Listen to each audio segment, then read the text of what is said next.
Garage. Hello, Ospreys. I'm Jack Beard. And I'm Nathan Dean. This week on Nest News, we are going to look into the recent event in the parking garage. And we hear about what students think of UPD's emergency text system. Nest News starts right now.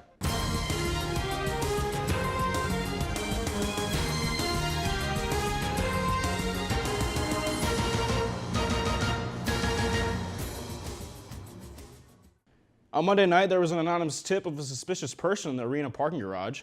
It was declared a non-credible threat, but many people on campus were concerned. Yeah, that's right, Jack. And University Police released a statement Tuesday morning stating that they had identified the event individual who made the tip as a 74-year-old woman experiencing mental health issues.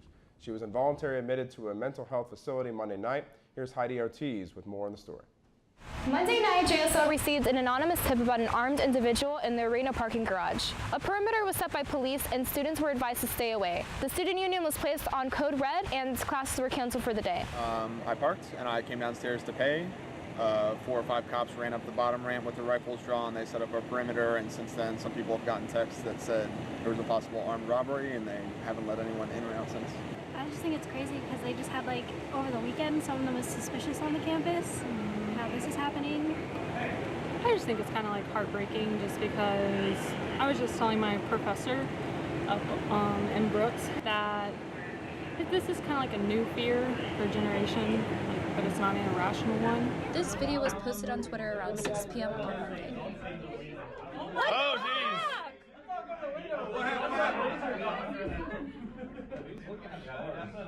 They're looking for someone in the garage for Sharon Austin discussed the investigation of the anonymous tip JSO received and announces it's safe to return to campus. Someone called the Jacksonville Sheriff's Office to say that they saw someone with a gun at the arena parking garage. The University Police Department, along with the Jacksonville Sheriff's Office, has done a thorough search of the parking garage and the surrounding area and has not found a credible threat to the campus. So at this point, they are continuing to try to figure out who called and what that call was all about. But at this point, we are telling everyone on campus that they can leave if they have been sheltering in place. It is safe to go ahead and leave. If they are in the dorms, the residence halls on campus, they are safe in the residence hall.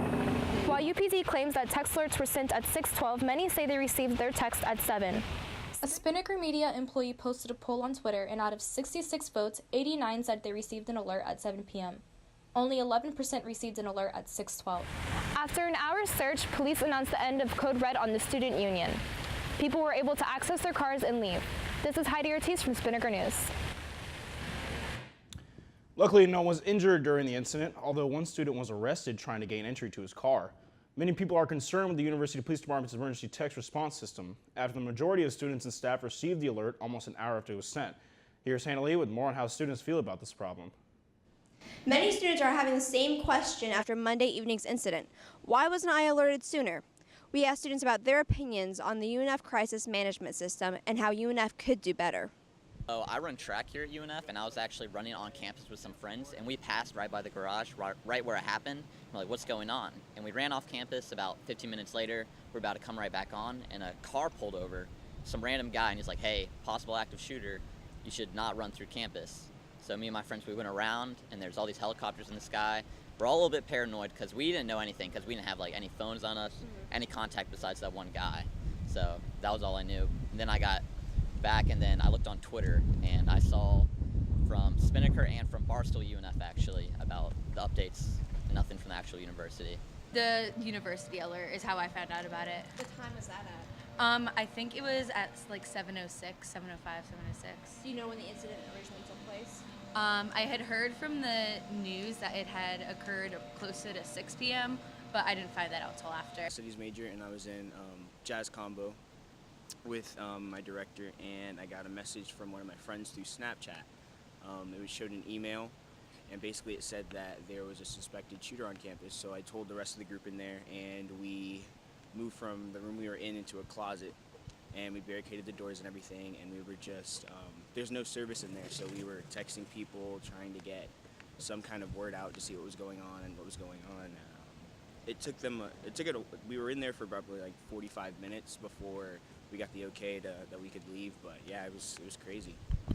Scary situation, but I'm glad it happened in this case rather if there was an actual threat emergency, because I feel like the university is going to take corrective action, especially with how sensitive the case could have been. I do like the system that they have put in place, but it obviously didn't work, which is very unfortunate, and that sucks. And so yeah, but then also all of the university Twitters, I think, should go and put it out, because I had to go through a third-party journalist source to find out that there's something going on campus. If the main UNF Twitter put it that, as well as the crisis team, I think a lot of people have been at ease. He said in a statement released Tuesday morning that the delay is completely unacceptable and that Information Technology Services is investigating the delay, and UNF will take corrective action to ensure that the campus community is quickly informed of future situations. February 14, 2019 marks 1 year since a former student entered Marjorie Stoneman Douglas High School and opened fire. Many former Parkland students now attend UNF. Some students are even making efforts for the change here on campus. Students for a Democratic Society member Tiana Seabrooks says that she would like to see more student-led organizations on campus. An update on the preachers on campus. They are part of a non-denominational church called Church of God the Mother, but there may be bigger implications. Some female students claim they were approached by 2 women from the church and attempted to get their contact information in order to invite them to an off-campus Bible study. The problem is that some students claim that these women are part of a human trafficking organization. The women won't give out the location of study until they have gathered the info. UPD issued a statement telling students that if they feel threatened or unsafe from these preachers, to call them at 904-620-2800.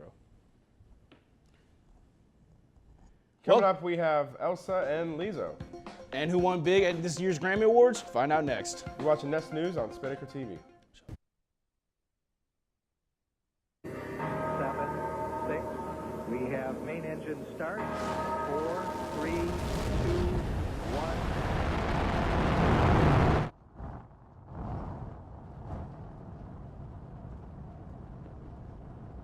Let me tell you a little bit about the STEM. My name's Lee Gia. My friends and I have done some amazing things on this show, like flying through hurricanes, or driving Teslas, or swimming with manatees, or even floating in zero gravity.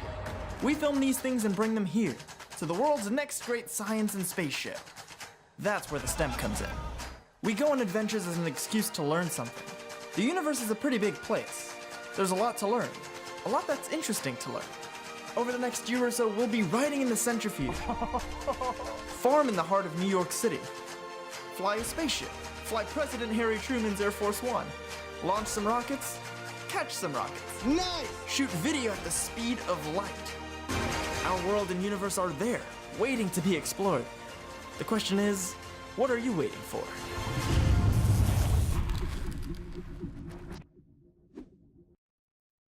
Lizzo, Frozen, and the Grammys. These are the topics we'll be discussing today. Here's this week's Pop Culture Rundown.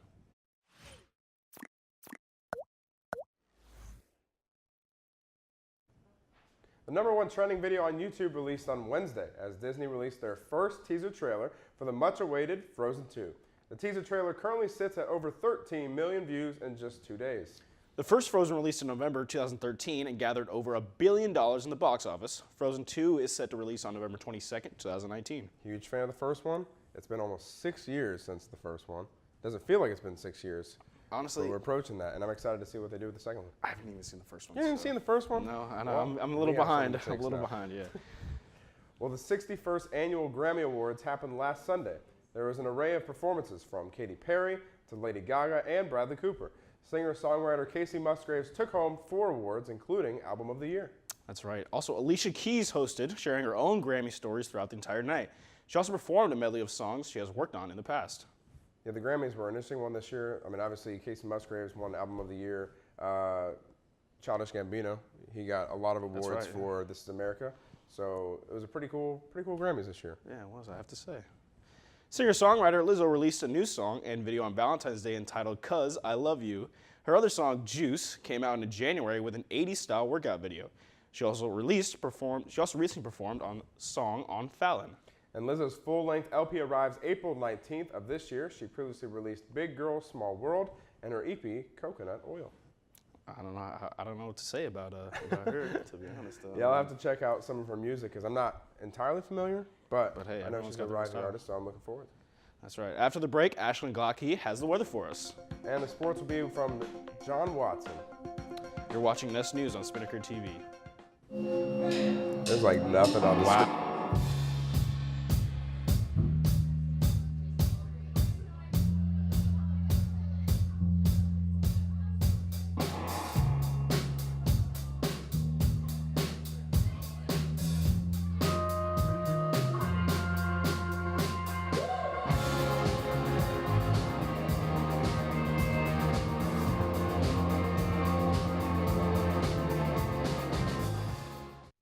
It's been one awesome week for UNF sports. That's right. Let's check in with John for more on sports.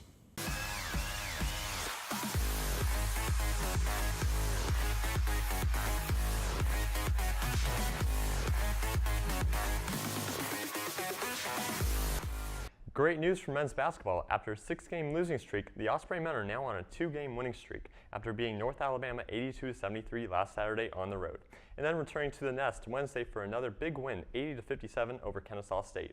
Season-leading scorer Noah Horkler really stepped up over the 2-game stretch, averaging 24 points and 8 rebounds. The Osprey women didn't fare quite as well, splitting their last two, losing at North Alabama 62-77, but defeating Kennesaw State at home 74-66. Forward Jazz Bond averaged 21 points and 10 rebounds over the 2 games. Both basketball squads hit the road for pivotal conference matchups this weekend at NJIT. In other sports news, the baseball team kicks off their season at home on Friday against the University of Missouri. The softball team looks for their first win of the season versus Colgate. I'm John Watson, and this has been your Spinnaker Sports Report. Back to you, Nathan and Jack. Well, Nathan, I have to say it's finally warming up. It really is, and we're finally getting back to that summer weather. So let's head over to Ashlyn Glocky with more on this week's weather report.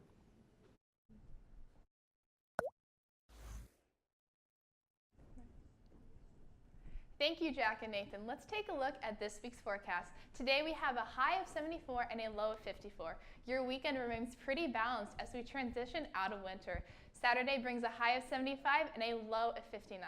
Sunday is a little warmer with a high of 78 and a low of 63. Monday and Tuesday remain at fairly similar temperatures for now with a high of 74 and a low of 62. On Monday, and a high of 76 and a low of 64. And on Tuesday, it's looking like spring isn't so far away. This has been your Nest News weather forecast. I'm Ashlyn Glocky. Back to you guys. All right, thank you so much, Ashley. And well, that's all we have for you today, Ospreys. Thank you so much for joining us this week, and make sure to follow us on Instagram and Twitter, both at UNF Spinnaker. And while you're at it, subscribe to our YouTube channel and our newsletter at unfspinnaker.com. Don't forget to join us live for the live coverage on President Szymanski's inauguration in 1 week on February 22nd at 9:45 a.m. Spinnaker TV will also be live streaming the student government debate on the 26th at 7:30 p.m. We'll see you next time, Ospreys. Swoop.